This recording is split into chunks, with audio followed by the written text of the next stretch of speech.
Simply put, there's no one definition of dramaturgy. And that's a part of the ever-evolving nature of this practice, especially as it serves a performance practice, something that is so constantly changing and influenced by existing, being alive. So there's no one way to do it. There's no singularly correct way of doing it. And so I'm constantly learning and constantly understanding how I want to do it and what seems to work for the people that I'm working with.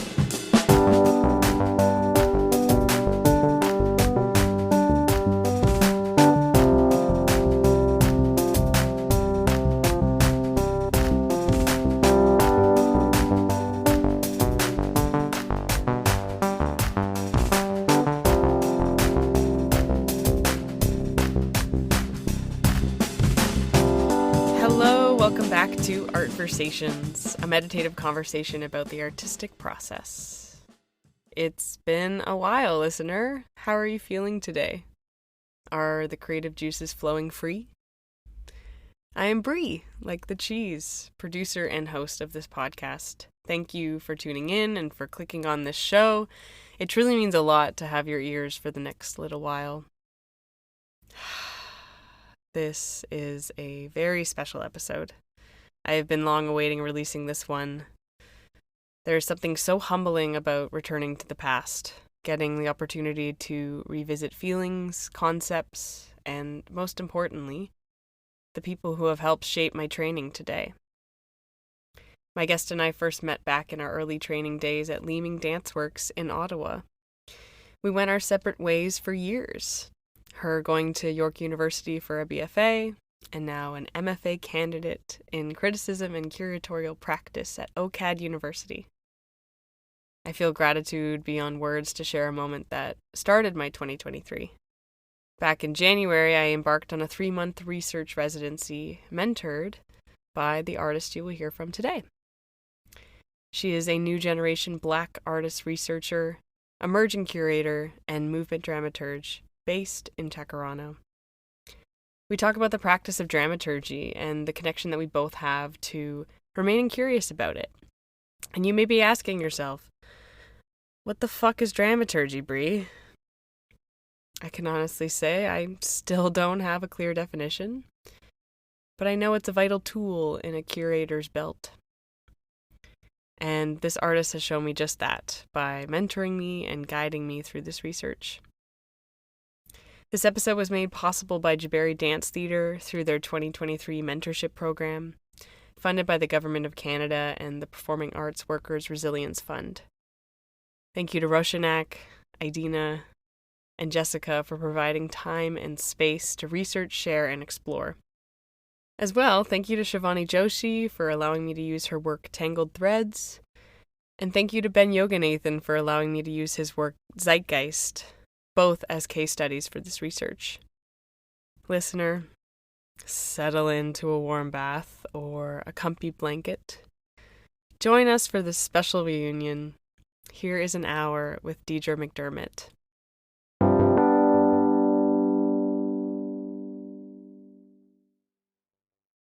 Work in progress begins again. Right. You know what I mean? It's so funny because I'm trying to think to myself right now, like, whose word do I love to read so much? Who's my favorite voice in that way? And I can't think of one. And I read, don't get me wrong, but there's just, I can't think, it's not coming to my mind. And so instead, where I'm going is like, who do I like to listen to? And I love listening to Dr. Andrea Fatona speak and articulate her ideas on literally anything. I love listening to Angelique Wilkie speak. I love listening to Dr. Seka Boy speak. Yes. There's so many of these beautiful people who have all been published before. I just, there's something about, maybe it's even the tone of their voice. There's something about the way in which that they speak that I think is, I don't want to say more valuable to me because I don't think that's it necessarily, but I guess that's what's lingering. I think I remember their voice just as much as their words. You can hear them even if you're reading something by them. So maybe that's that. I thank you so much for offering the space to record in. I know this is like a place of education and perhaps maybe just a little bit more of like restrictions on learning, but I enjoy being around other scholars, and this energy of the space for me is feeling very scholarly, which kind of fits our sessions, but at the same time, I feel like what we've built, and I'm so grateful for it, is a kind of critical analysis on how to intake information, where to stop, where to redirect. And even over FaceTime, I felt like I could jump into that energy so quickly. So thank you, first of all. Thank you. I'm so glad we could reconnect throughout this program. I do want to ask how you came to begin a dramaturgical practice, where like your first steps into it, where those came from. When you've started as a performer, as a creator, as an artist, in this huge city already, you've built that practice. What brought you to pivot? So I'll start actually with the timeline. Okay. I think that's a better way for me to tell this story. So Brilliant. In 2017, December 2017, I experienced my first concussion.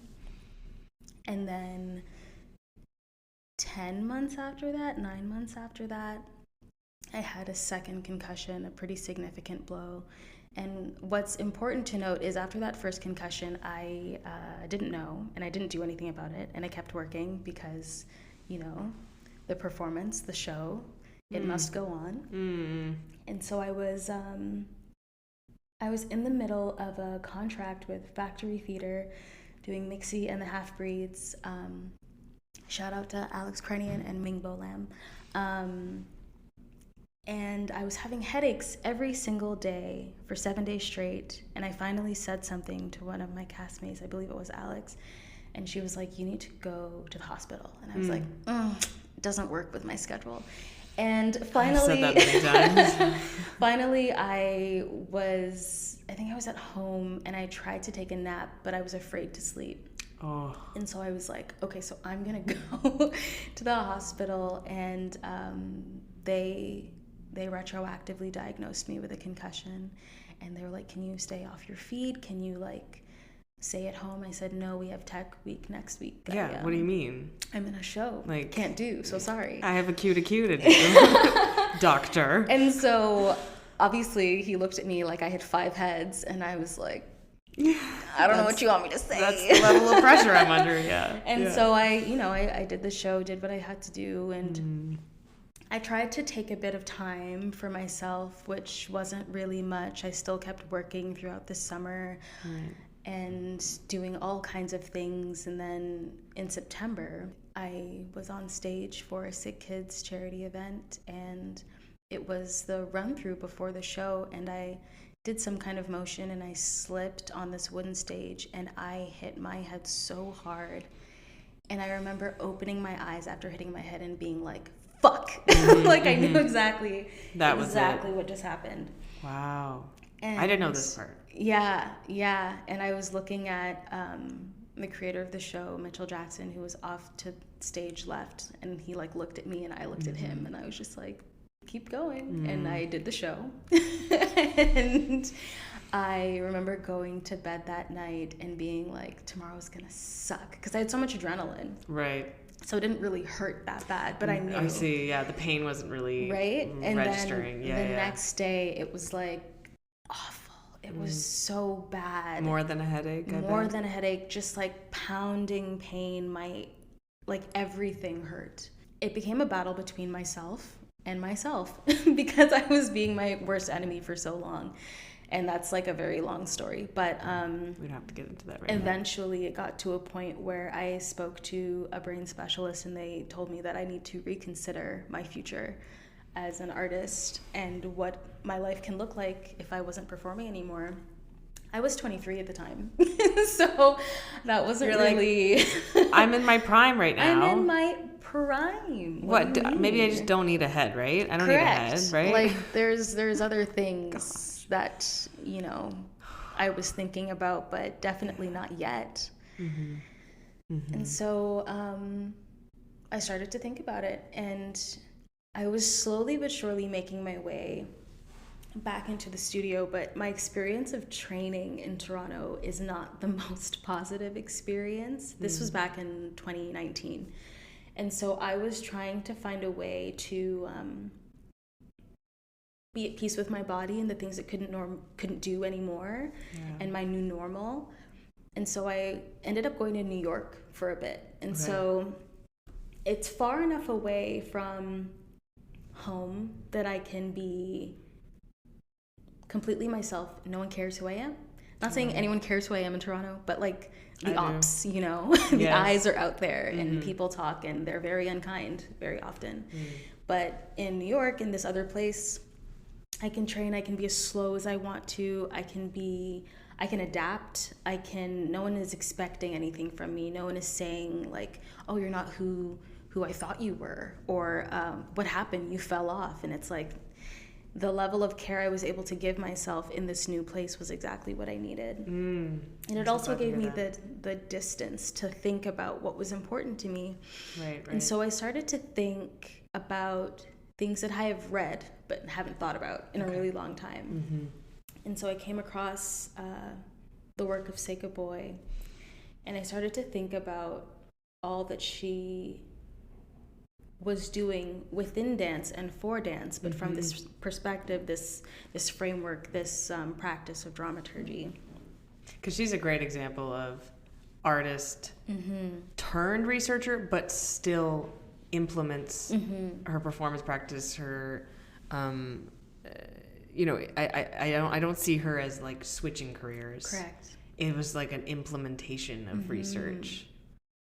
Absolutely, absolutely. And there's something about her cultural positioning as a Black woman that I was so, I shouldn't have been as surprised as I was, but that is the reality. There are so few Black dramaturgs, Black female dramaturgs working in this sector of movement, embodiment, performance, at least at that time that I was aware of, that I was like, how do you do this? Literally, how do you do this? What is the process of learning, skill building, and practicing that allows you to come across this kind of education? Because I always heard the term outside eye. Yeah. Throughout my time at York and within the community, the term dramaturgy was foreign, even though we had, at the time that I was there, a professor who wrote a book on dramaturgy. There were no classes about it. It wasn't a terminology that was used. There was a whole conference that was at York while I was there, if I'm not mistaken, if I have the years correct in my head, that I didn't know about. And so I'm like, what is happening? Where's the breakdown in communication of what is valuable and what we do and how we do it, that the students here aren't benefiting from this knowledge in a way that is so, it's right here. It's right here in my hands, but I can't touch it. Totally. And I still to this day, I'm like, what a misstep. Right. But in doing that work and researching and thinking, I was like, okay, it seems like to be a movement dramaturg, you have to age into it. It seems like you can't be an emerging dramaturg. It's either you are or you aren't. Right. And so there was a curiosity around, when is this knowledge accessible to me? When will my voice be valid enough for people to trust me with this kind of inquiry? And how do I begin?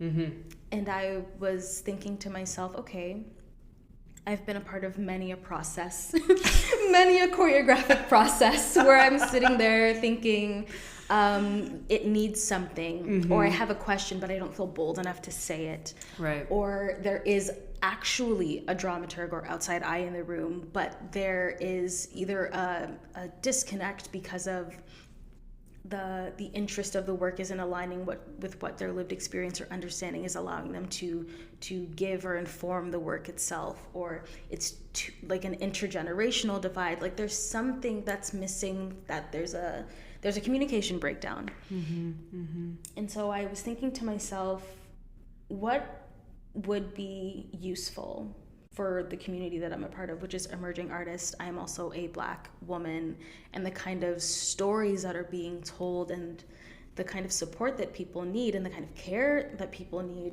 it's going to be hard to find in someone who doesn't look like you, who is decades removed from your experience.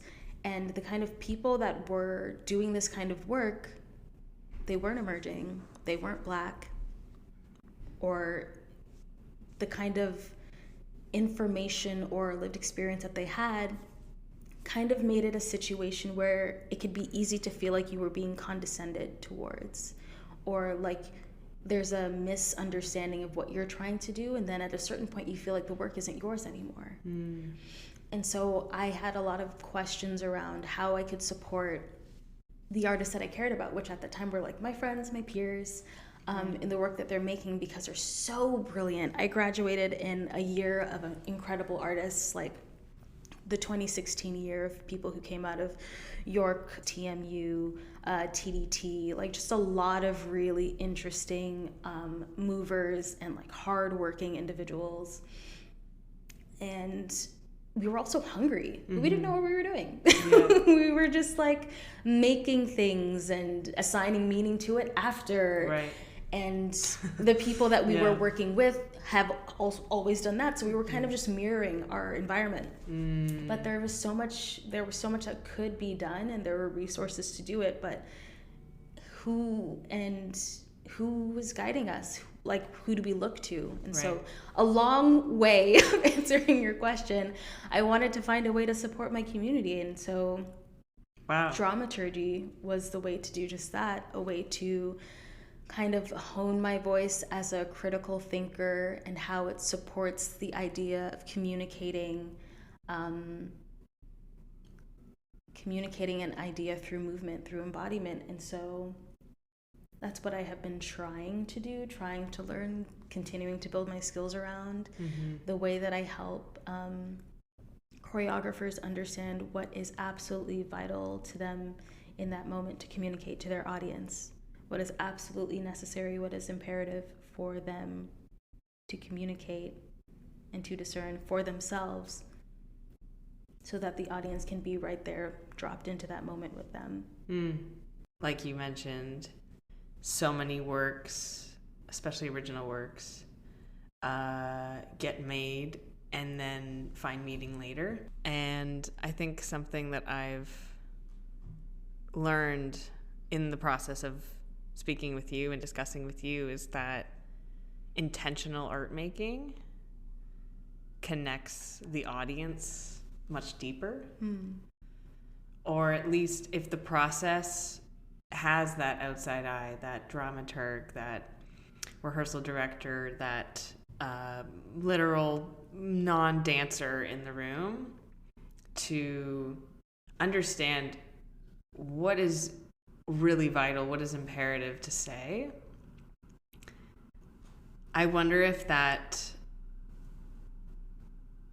work, why it's so inaccessible when we should be learning it, even as performers, how it's vital to us, how it's like almost like a superpower in the process to drive us forward.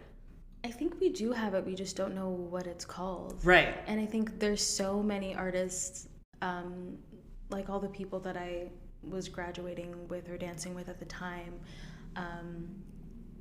that do that work, but it's not valued. And so we're quiet often, and we speak to each other in the change room or when we go for coffee or whatever about all of these things. But in the moment, in the space, in the rehearsal, people don't listen very often, or If it's not their idea, then they don't want to hear it.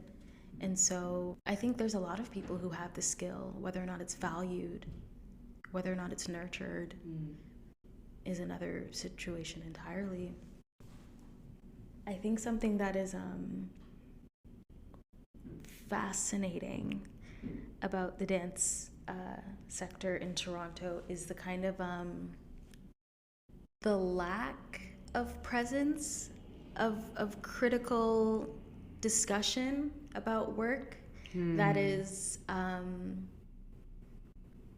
about the work and not about the person who's made the work. Totally. And it's hard. Don't get me wrong. We're all artists and we're sensitive about our shit. So, like, that's just true, you know? Yeah. But at the same time, what is productive is understanding why we feel the way we feel about what we see. And it's useful to share that with people. But we don't do it as much here because there's so many political, personal, intertwining issues that make it difficult for us to share something constructive. I mean, and sometimes it's not constructive, but it's just true and that's how you feel. But it's just, it doesn't happen. It doesn't happen a lot here. And so I think the ability to work on it is lacking. So then we just don't say it. Right. And then things keep cycling and then things keep repeating. And there's no friend tapping you on the shoulder being like, hey, this could be done differently. Are you welcoming feedback on this? And in a way that's like, oh, do you trust me enough to share this with you? Yeah. And taking away the personal, like, but will you listen to me though? Because it can be so frustrating when you tell someone something and they don't listen. But at the same time, I think that's such an important part of dramaturgy is I don't want to say disassociation, the ability to detach yourself from the outcome, but having the ability to articulate a kind of critical analysis about what you are seeing, with the main purpose and primary concern being to serve the work and how it can be furthered into the future. From our sessions, I've let go, I think, little by little, of exactly what you're talking about, where all of the projects that I'm doing become so personal to me that I can't accept feedback. I can't accept change. Yeah. I will not stand for it. It's not in the schedule.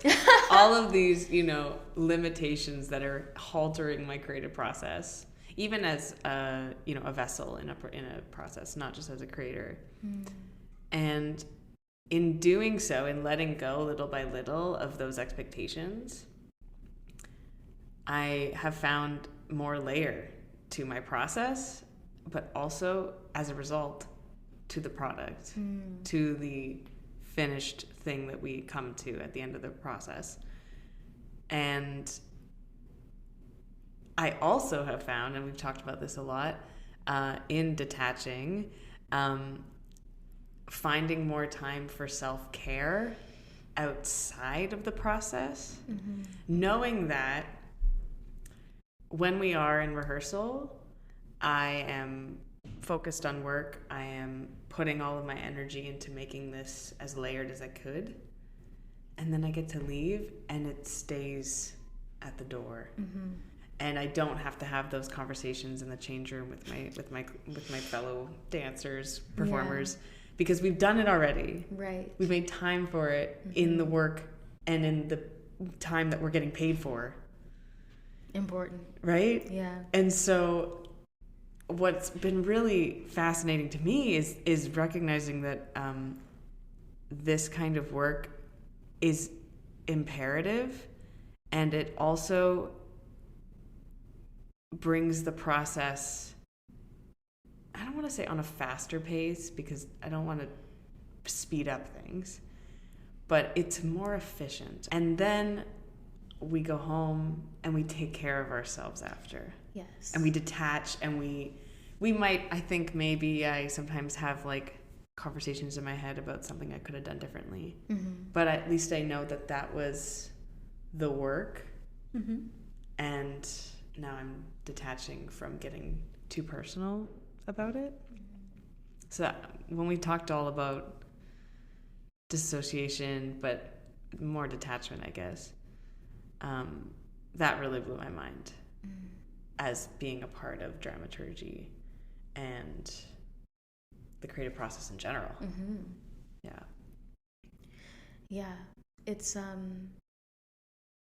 very interesting to be concerned about something but not attached to it. Recognizing the role as carer and nurturer but not mother. Totally. And so it's it is the task of supporting the artist so that they may realize a vision of their work that feels honest and accurate to what they envisioned, without taking any kind of ownership over the ideas or outcomes of the ideas. All you have to offer is your ability to facilitate a kind of supportive challenge that helps them reach whatever goal it is that they have set forward. And that's really hard. It requires a level of understanding of self that places you in constant reflection of who you are. Right. Because when you're in that room, it's not about you.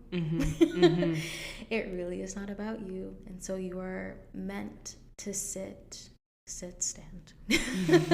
You are meant to be present with the artist and serve the work, the idea in that moment. And that may be in complete objection to what you feel as a artist, audience member, human, scholar.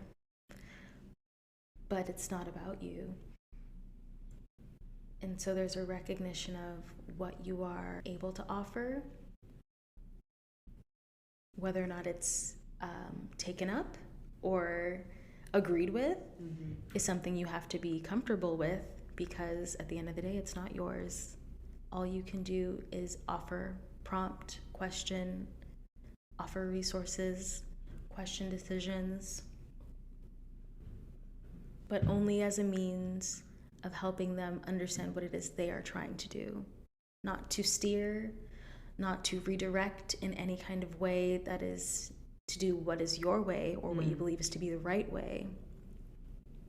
But for the artist to come to a kind of understanding that is like, yes, this is what I am attempting to do. A constant dialogue between where we are at now and where you want to be. It's very interesting in my very, very short time of attempting to do this work and do it well and with a level of care and understanding and openness that is required for this role. I will never, and this may sound, what's the word I'd like to use here? Irresponsible. I don't think I will ever fully know what I'm doing. I really don't. I really, really don't. The level of learning on the job / you'll never stop learning. Simply put, there's no one definition of dramaturgy. And that's a part of the ever-evolving nature of this practice, especially as it serves a performance practice, something that is so constantly changing and influenced by existing, being alive. So there's no one way to do it. There's no singularly correct way of doing it. And so I'm constantly learning and constantly understanding how I want to do it and what seems to work for the people that I'm working with. Someone that I look up to, Dr. Funmi Adewole, who is based in the UK, once said that dramaturgy is finding the logic in the work. And that was my North Star for a very long time. Yeah. She also mentioned something in a Turnout Radio episode that struck me. And it's very simple language, but it has so much power to it. I might be paraphrasing, but she said, if we don't learn about the process, then we don't know how to make. And I was like, oh, well, then I've never learned how to make, because all of my experience, most of it, I guess, has been about the product, not about the process. Right. There was also something that came up in my research about Angelique Wilkie, who you also mentioned. And I think you're touching on it about having a personal dramaturgy, that it is so ever evolving, it is so ever changing, this definition, this kind of practice, to a point where each dramaturg maybe comes to a point where they have to decide how they want to do it. Is that kind of what you're touching on here? Yeah, absolutely. Yeah. I think, to go back to what I was saying before, there was a moment where I was starting to feel like logic was no longer serving me. And so I was curious about what is in and around that thinking, especially as I started to support people who were doing more experimental work that wasn't necessarily narrative driven or linear. And I said, okay, if what we're looking for isn't logical, right. If what we're looking for is more intuitive or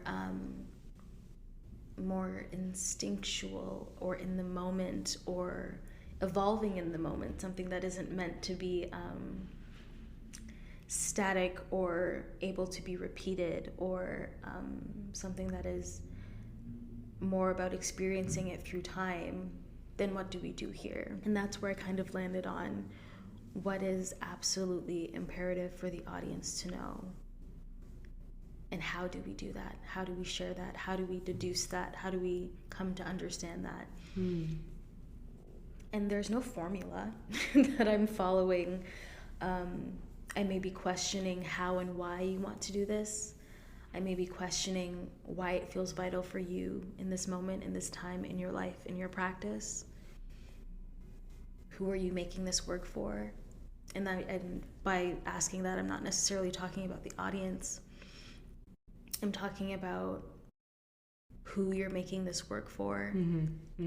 Is it prompted by yourself? Is it prompted by an experience you had? Is it something that happened to you? Are you making it for your past self? Someone that you wish you could have said something to? Who are you speaking to right now? There are so many ways to understand how someone got to where they are to want to make what they're making. And I think I'm still trying to discover not only how to build that connection so they feel comfortable enough sharing that with me so that we can get to the core of what's trying to be discovered here, but to also understand what my responsibility is to hold that information and to hold it with a level of care and understanding that allows them to continue evolving through this way of making and doing that is so sincerely about them, the artist, whatever community they're serving. All of these aspects that go into why we do what we do, because we have something to say. And what we have to say comes from somewhere. Sometimes it appears out of the clouds, sometimes sometimes we just wake up and we're like, I must. There it is. I must. Yeah. But, yeah. There's a connection even there still. And so how do we find it? And then how do we share it? And in a way that feels like it's true to us. I'm thinking about something that was written in a research that I did, and I can't remember exactly where it came from, but talking about the way that humans change and are ever evolving, and if we're in the practice of being with other humans and giving art to other humans and working with the audience of humans that is speaking back to us, then of course the definition of dramaturgy has to change. Mm-hmm. Or else, if there was a formula, which in my brain I'm like, yeah, there must be a formula. I have to input variables and then I'll find the answer. You know, my rational brain wants to find that formula. But if there was a formula, then it's math. It's not art. And there's one answer, and then that's it. And I think probably by our like third session, I let go of doing this kind of research and finding answers. But for the first couple weeks, I was a little skeptical because I was like, what do you mean I can't find a definition for dramaturgy? I'm doing a research study. I need to have a thesis. I need to, you know, I need to be able to say yes to something. But I want to share something that you said to me a couple sessions in, that two truths can be equally true but opposing, and we can live in that gray area.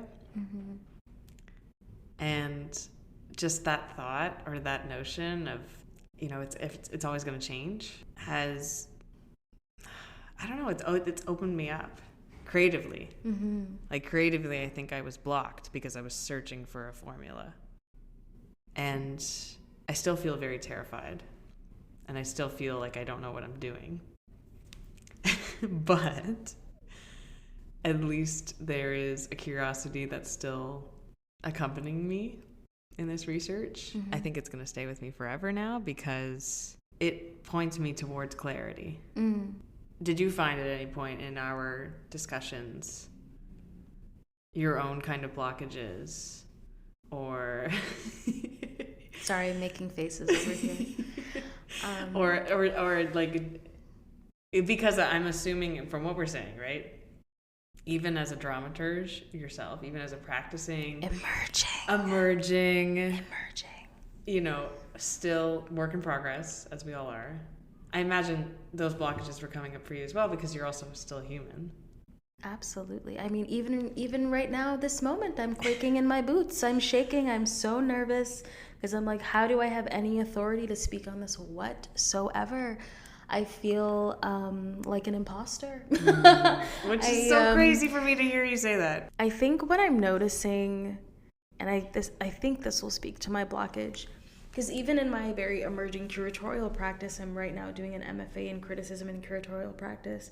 I'm noticing, like, someone today asked me, so, like, as a curator, like, and I had to stop them. And I said, oh, no.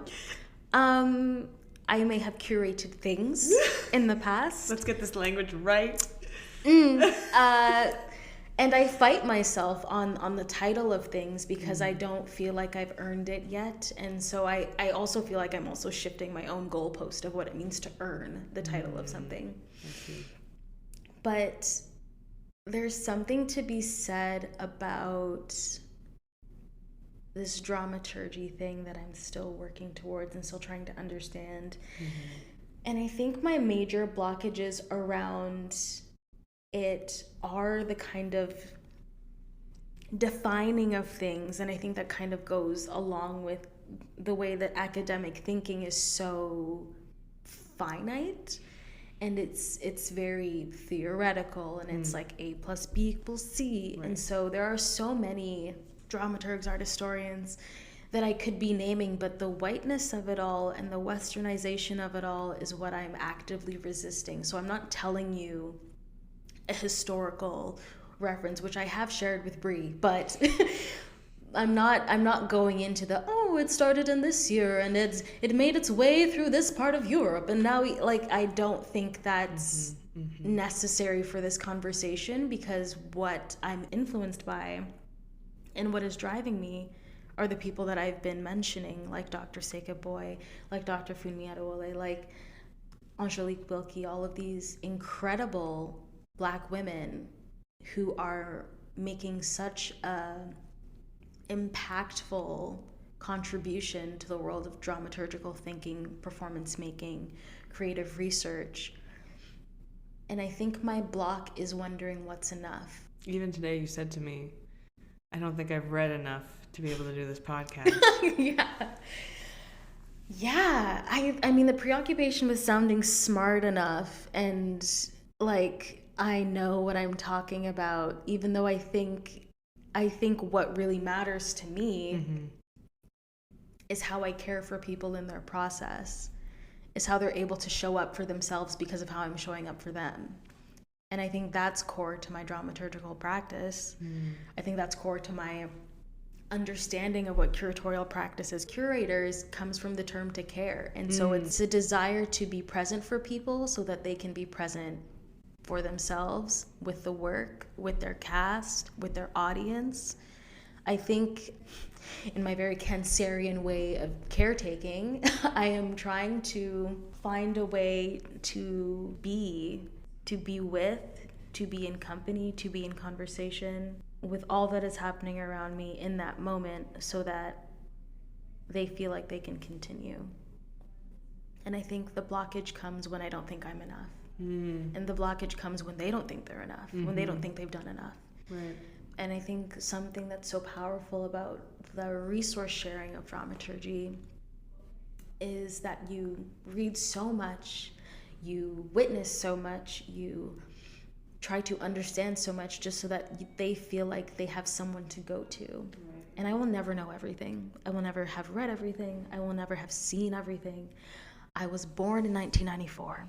So by nature of that, I have missed out on a bunch of shit. Where's the time travel? There's just so many things that I have never felt, have never seen, was not in the room for. And so once I have let myself understand that I'm never going to have everything, what do we do now? And so at that point, I'm just trying to give as much of whatever I have to that person so that they feel like what they're working on is worth working on, so that they feel like they can continue to work, and that eventually when they decide to share with the audience that they have done enough to feel good about where they are at in that moment, what they're sharing in that moment, why they're sharing it in that moment, and the fact that all of these people have come to witness what they're sharing means that they're the exact right people to witness it. And that's who they made their work for, just by their nature of being present. And so that block, it comes up often. Yeah. But I try to remind myself that my dramaturgical superpower is my presence and my curiosity, and the fact that I try to center care and a willingness to learn and a desire to know more about what I'm encountering with every moment that I'm sharing space with that artist, with the cast, and with the very emerging idea that is that work. And I don't do it perfectly every time. That's for sure. And I learn and I adjust and I redirect, but that's also the power of the ever-evolving thing. And now I am just still on this path of learning and doing and growing. Hopefully the imposter syndrome will fall away, but I actually hope I never become so confident or complacent in my understanding that I think that there's not enough or more work to do. I think I will always be a little bit like, I don't know. So I hope I never lose the desire to continue to wonder, to be curious, to make sure that I am doing enough for the person that I'm supporting. In response to what you just said about if I do ever get to that point where I know everything, then there needs to be more skepticism. 1,000%. You know, like it's God, I never get there. Yeah, and I think perhaps there are artists that I have come across where they think the confidence means that they're doing it correctly. I see. And so I get skeptical about their confidence. And I'm like, why are you not doing this work for yourself? Great question. And I think maybe in my very small, if you have a limited knowledge of dramaturgy, I have minuscule little, it's like the size of a sardine. Oh boy. If that little sardine can say something, I wonder if that's where when the creator becomes too confident and thinks that everything will fall into place for opening night, the dramaturg is the most essential in that moment. Yikes. And I know I always ask you questions, and then you're like, there's no one answer, Bri. Stop making me choose between black and white. We live in gray. But just to respond to what you were saying about those blocks, it's more about just being more curious. I'm really fascinated by this scenario that you just painted. And I'm like, if it was, let's say that was something that's happening and it was down to the dramaturg, my first thing that like popped into my brain was we're assuming that the dramaturg has any kind of actual influence over this artist. Yes. And that they would actually care to listen. Yes. And it would surpass their ego. Yes. What this dramaturg is saying. This dramaturg is a superhero. They are. And so then we would have never actually gotten there, though. So that would have never happened. True. Because the dramaturg comes in sooner than opening night. You Hopefully, yeah. There are so many barriers like funding, time, access to someone who respects your ideas, your lived experience. Sometimes there's not a relationship that's been formed enough to have that kind of trust and safety built with that person to bring them into your process. And so having access to a dramaturg is a luxury, truly. And I wish that wasn't the case. I wonder if there is a reward that is, or some kind of compensation that isn't just financial, so that dramaturgy could be more accessible in the producing side. I think a fix that would help everyone is if we have a much more robust and comprehensive dramaturgical education within our post-secondary schools. Boom. Also, it's already happening, but more doing away with the whole dancers don't speak thing so that we can learn to articulate our ideas and critical voices sooner and trust ourselves with what it is that we think instead of being timid. I mean, there are some dancers who are never timid. It's just not a personality trait of theirs. And for you, congratulations.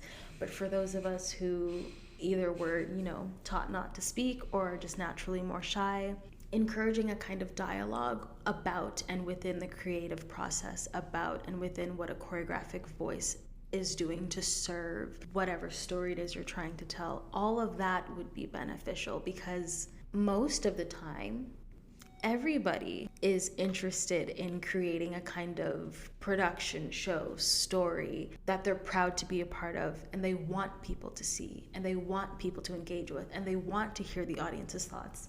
In order to do that, we have to be on the same page.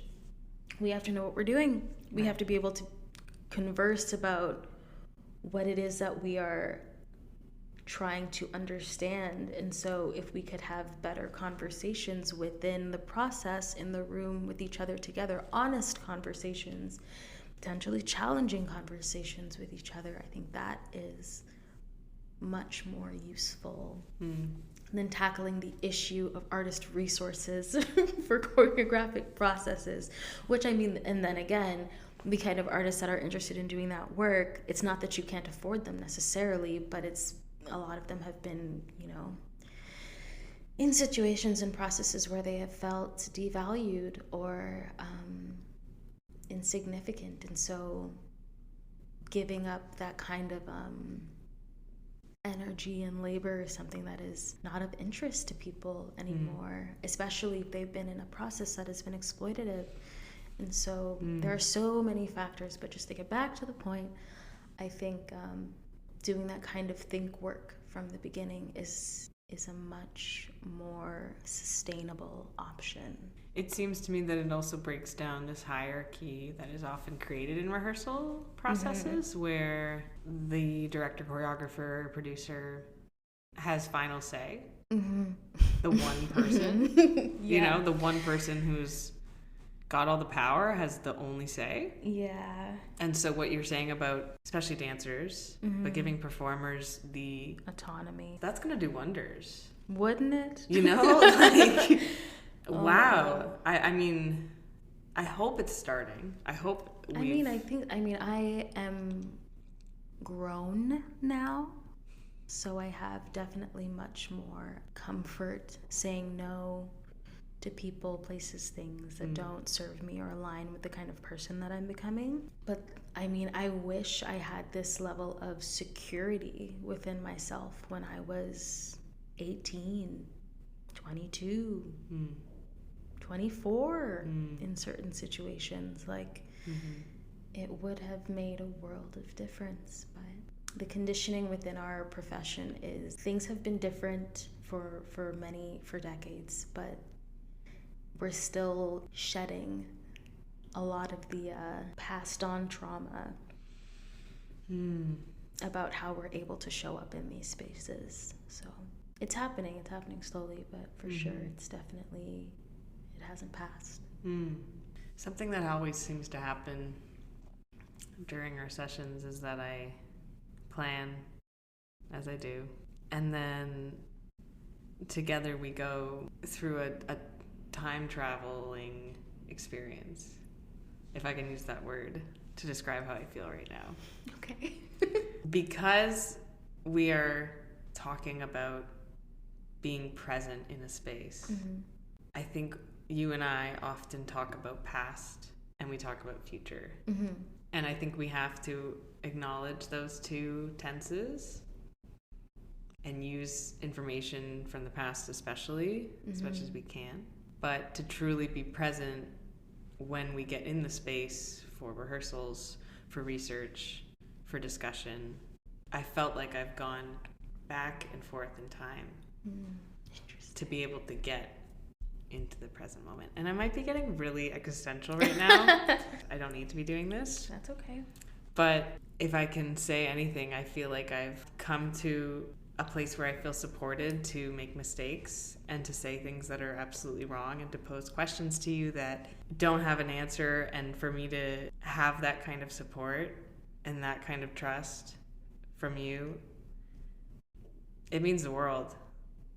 I have had other educators or mentors or choreographers who haven't put me in that place. And so from what you're saying about this shedding of what once was, to be able to get to present moment, I'm just so grateful for that practice, for that humbling practice.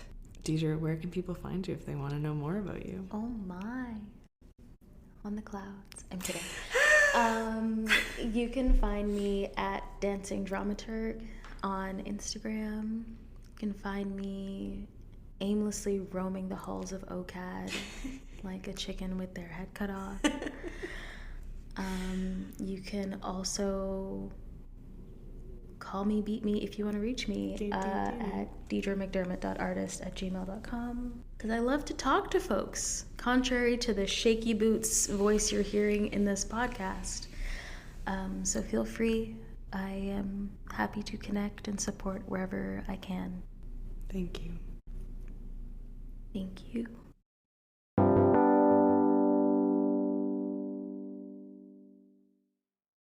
Thank you so much for listening to the Artversations podcast. Please help the podcast community continue to grow by clicking subscribe or follow on your podcast platform and leave a review. As well, follow the podcast on Instagram at ArtversationsPod. You'll find photos of the guests you just heard, plus highlights and quotes from each episode. Let's keep the Artversation going. Send in a DM with your thoughts about art and any questions you might have for guests. Special thank you goes out to Jen Marquez and Maxim Bartnowski for their contributions. And thank you, listener. Till next time.